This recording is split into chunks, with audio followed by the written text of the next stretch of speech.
السلام علیکم ورحمۃ اللہ وبرکاتہ بسم اللہ الرحمن الرحیم رب اشرح لی صدری ویسر لی امری واحلل عقدۃ من لسانی یفقہوا قولی رب زدنی علما۔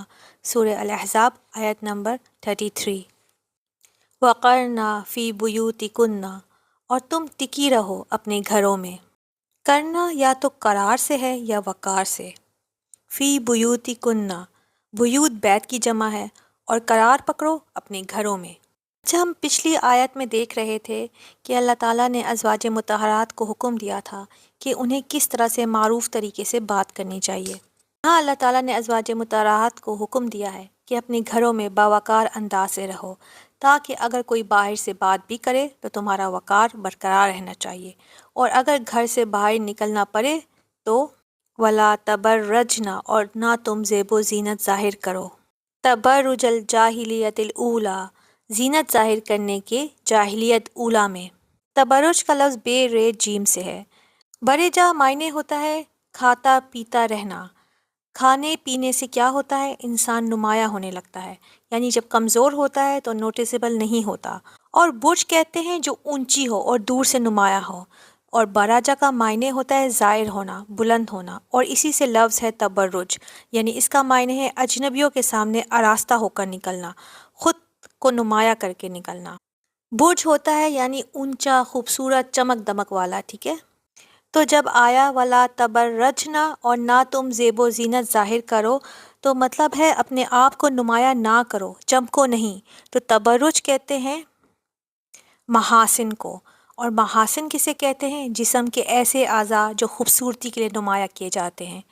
عورت کا اپنے محاسن کو نمایاں کرنا یہ تبرج ہوتا ہے، یعنی خود کو بیوٹیفائی کر کے اپنے زیب و زینت کو اچھی طرح واضح کر کے دکھانا، اپنے ناک نقشہ اچھی طرح واضح کرنا، جیسے آئی بروز وغیرہ اس کو مزید بلیک کرنا، شیپ بنانا، یعنی پلکنگ وغیرہ کرا کے شیپ بنانا۔ اسی طرح آئی لیشز میں کچھ چپکا دینا، ہونٹوں پہ کچھ لگا دینا نمایاں کرنے کے لیے، مزید ان سے واضح ہو جاتی ہیں یہ چیزیں نا۔ اسی طرح بال ہیں، سٹائل بنائیں تو نمایاں ہو جائیں گے، اور اسی طرح ایسے کٹ کے کپڑے پہننا کہ سب کچھ نمایاں ہو رہا ہے تو منع کیا جا رہا ہے، تو پھر خوبی کے طور پر تو نہیں آ رہا نا یہ۔ اس تبرج کو کیا کہا گیا؟ تبرج الجاہلیت الاولی، یعنی پہلی جاہلیت کی طرح۔ جاہلیت کیا چیز ہے؟ جاہلیت کا لفظ جہل سے ہے۔ جہل نادانی کو کہتے ہیں، لا علمی کو کہتے ہیں۔ یہ لفظ اسلام کے مقابلے میں بولا جاتا ہے، کیونکہ اسلام نام ہے کس کا؟ علم کا۔ اور اسلام سے پہلے کا جو دور ہے، دور قبل اسلام، جس میں لوگوں کے پاس کوئی علم کی روشنی نہیں تھی، اس کو کہا جاتا ہے دور جاہلیت۔ پہلی جاہلیت میں یعنی اسلام سے قبل جاہلیت میں جس طرح عورتیں اپنے آپ کو باہر نکلتے وقت اپنے آپ کو نمایاں کرتی تھیں، اپنے محاسن کو، تم ویسے نہیں کرو گی، ویسے گھر سے باہر نہیں کرو گی، کیونکہ اس سے پہلے گھر کی بات ہو رہی تھی۔ اس کا یہ مطلب ہرگز نہیں کہ عورت اپنے گھر میں زیب و زینت اختیار نہیں کر سکتی۔ گھر میں زیب و زینت اختیار کرنا یا خواتین کے اندر کرنا برا نہیں ہے۔ قباحت کب ہے؟ جب مردوں کے سامنے اس کو نمایاں کیا جائے، یعنی مردوں کے سامنے زیب و زینت کرنا مراد ہے۔ اور جاہلیت میں کیا کرتے تھے؟ اب مختلف مفسرین نے اس کو کس طرح لیا۔ مجاہد کہتے ہیں جاہلیت میں عورتیں پھرتی تھیں اور مردوں کے اندر پھرتی تھیں، یعنی مردوں کے اندر گھومنا پھرنا۔ قتادہ کہتے ہیں یہ ناز و انداز سے چلنا تھا، اس سے منع کیا گیا، یعنی مردوں کے بیچ میں ایسی چال چلنا کہ جو نوٹیسیبل ہو، کہ سب کی توجہ ہو جائے۔ مقاتل ابن حیان کہتے ہیں عورتیں سروں میں دوپٹہ ڈالتی تھیں، یعنی جاہلیت میں بھی اسے یوں نہ ڈھانپتی کہ وہ گردن کے زیورات چھپائے یا کانوں کے زیورات چھپاتے۔ اس وقت کان اور گردن کے زیورات ظاہر ہوتے تھے، یعنی وہ پیچھے ڈال دیتی تھیں۔ سورہ نور سورہ احزاب کے بعد نازل ہوئی، اور سورہ النور میں تفصیلات بیان ہوئی ہیں۔ وہاں کیا کہا گیا؟ وہاں ڈھانپنے کا حکم دیا گیا کہ اپنے دوپٹے، اپنے خیمار سینے پر ڈالو، کیونکہ سینے کا نمایاں کرنا بھی تبرج کا حصہ ہے۔ یہاں پہلا حکم ہے، اور وہاں تفصیلی حکم ہے کہ اس طرح نہیں نکلنا کہ تمہارے جسمانی محاسن لوگوں کے سامنے ظاہر ہوں۔ ابن کثیر فرماتے ہیں کہ عورت مردوں میں اس طرح نکلتی کہ اس کا سینہ کھلا ہوتا اور اس کے اوپر کچھ نہ ہوتا، یعنی قمیض وغیرہ تو ہوتی، پہنی ہوتی، وہی کافی تھی، اس کے اوپر دوپٹہ نہیں ڈالتی تھیں وہ۔ یہاں اس طرف اشارہ ہے کہ اس دور جاہلیت کی طرح ڈریس اپ نہ ہونا۔ تو اللہ تعالیٰ نے ازواج مطہرات کو یہ حکم دیا تاکہ مسلمان عورتیں بھی انہی کے طریقے پر چلیں۔ وَأَقِمْنَ الصَّلَاةَ اور نماز قائم کرنا، وَآتَيْنَ الزَّكَاةَ اور ادا کرو زکوٰۃ، وَأَطِعْنَ اللَّهَ اور تم اطاعت کرو اللہ کی، وَرَسُولَهُ اور اس کے رسول کی۔ اب آپ دیکھیں کہ تبرج کی بات کس سے پہلے آ رہی ہے؟ صلاۃ اور زکوٰۃ سے۔ بہت سے لوگ پوچھتے ہیں کیا حجاب فرض ہے، ضروری ہے؟ اب یہاں کیا کہا جا رہا ہے ازواج مطہرات سے کہ وہ اپنی زینت چھپا کر رکھیں، اور نماز اور زکوٰۃ سے پہلے کہا جا رہا ہے۔ یعنی نماز اور زکوٰۃ ایسے فرائض ہیں کہ جن کے فرائض ہونے سے کوئی انکار نہیں کر سکتا۔ تو اس آیت میں دوسرا حکم بھی موجود ہے۔ تو آپ یہ کیسے کہہ سکتے ہیں کہ پہلا حکم چوائس پر چھوڑ دیں اور دوسرا فرض؟ اور کہا جا رہا ہے کہ اللہ اور رسول کی اطاعت کرتی رہو، یعنی باقی معاملات میں بھی۔ انما یرید اللہ، بس چاہتا ہے اللہ، یعنی اللہ تعالیٰ ارادہ رکھتا ہے کس بات کا؟ لیُذہب عنکم الرجس، کہ وہ دور کر دے تم سے ناپاکی۔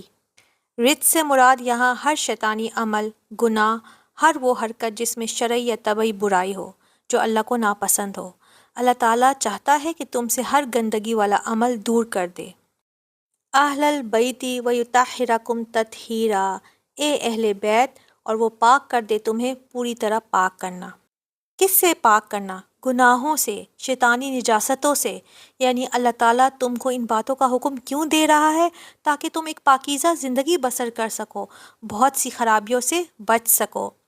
تو بنیادی طور پر جو احکامات ملتے ہیں ازواج مطہرات کے لیے کہ گھروں میں باوقار انداز سے رہنے کا، عورتوں کے لیے دائرہ کار ہی گھر ہے، لیکن ضرورت کے تحت وہ نکل سکتی ہیں، اور ازواج مطہرات ضروریات کے لیے گھروں سے نکلی ہیں، اور عام عورتوں کے لیے بھی یہی حکم ہے۔ اور دوسرا حکم کہ دور اسلام دور جاہلیت سے مختلف ہے، تو ان قباحتوں سے بچ کے رہنا۔ اس کے بعد فریضے کی ادائیگی، نماز، زکوٰۃ، اور اللہ اور اس کے رسول کی اطاعت کا حکم ہے۔ اب یہاں پابندیاں ہیں، لیکن ساتھ وجہ بھی بتائی کہ اللہ تعالیٰ نبی کریم صلی اللہ علیہ وآلہ وسلم کے گھر والوں کو ہر طرح کی خرابیوں کو پاک کرنا چاہتا ہے، اور اس لیے بھی خاص طور پر وہ سب کے لیے اسوہ حسنہ ہیں، خاص طور پر خواتین کے لیے۔ وَاذْكُرْنَ اور تم یاد کرو۔ ذکر کے دو معنی ہیں، کسی بات کو یاد رکھنا، بھولنے نہ دینا، اور دوسری بھولی ہوئی بات کو یاد کرانا اور بیان کرنے کے معنوں میں بھی آتا ہے، یعنی دوسروں کے سامنے بھی بیان کرنا۔ یعنی اس بات کا ذکر کرو، جیسے قرآن پاک میں آتا ہے وَاذْكُرْ فِي الْكِتَابِ مریم، اور کتاب میں مریم کا ذکر کرو۔ تو اذکر جو ہے یاد دہانی کے لیے بھی آتا ہے اور بیان کرنے کے لیے بھی۔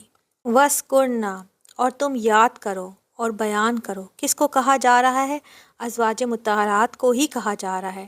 کیا بیان کرنا؟ ما یتلا، جو پڑھی جاتی ہیں، فی بیوتکن، تمہارے گھروں میں، یعنی ازواج مطہرات کے گھروں میں جو پڑھا جاتا ہے، تلاوت کیا جاتا ہے۔ یتلا کا لفظ تلاوت سے ہے، اور تلاوت کا لفظی معنی کیا ہوتا ہے؟ دو معنی ہوتے ہیں، ایک پڑھنا اور ایک پیچھے جانا، یعنی فالو کرنا۔ لیکن یہ بھی یاد رکھیں کہ تلاوت کا لفظ صرف الہامی کتابوں کو پڑھنے کے لیے آتا ہے، عام کتابوں کو پڑھنے کے لیے تلاوت کا لفظ نہیں آتا۔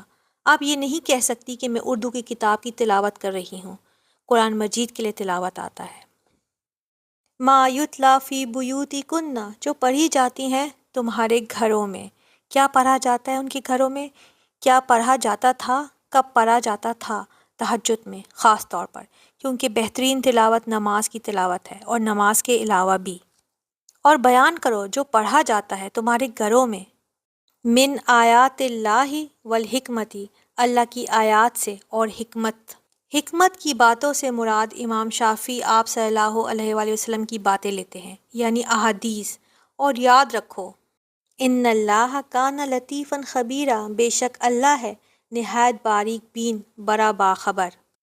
وہ باخبر ہے، وہ دیکھ رہا ہے، باریک بین ہے کہ کون کیا کر رہی ہیں، کیونکہ ازواج مطہرات کی بات ہو رہی ہے نا یہاں پہ۔ تو ہم سمجھتے ہیں کہ پڑھنے پڑھانے کا کام تو صرف مردوں کے لیے ہے، اب یہاں پر یاد رکھنے کے لیے بھی کہا جا رہا ہے کہ یاد رکھنا، یہ نہیں کہ تم چھوڑ کر اور بھول کر کوئی اور کام میں لگ جانا، اور صرف خود ہی یاد نہیں رکھنا بلکہ اوروں کو بھی بیان کرنا جو کچھ بھی پڑھا جا رہا ہے۔ یہ نہیں کہ کچھ بیان کرنا اور کچھ چھپا دینا، یعنی جو بھی پڑھا جا رہا ہے سب، اور صرف قرآن نہیں، حکمت کی باتیں بھی، نبی کریم صلی اللہ علیہ وآلہ وسلم جو کچھ سکھا رہے ہیں وہ تم آگے بھی پہنچاؤ گی۔ اس لیے ہم دیکھتے ہیں کہ خاص طور پر حضرت عائشہ رضی اللہ تعالیٰ عنہ اور دیگر متحرات عام طور پہ بھی دین کی بہترین مبلغات اور معلمات شمار ہوئی ہیں۔ اور آپ دیکھیں کہ آیت کا اختتام بہت زبردست طریقے سے ہو رہا ہے۔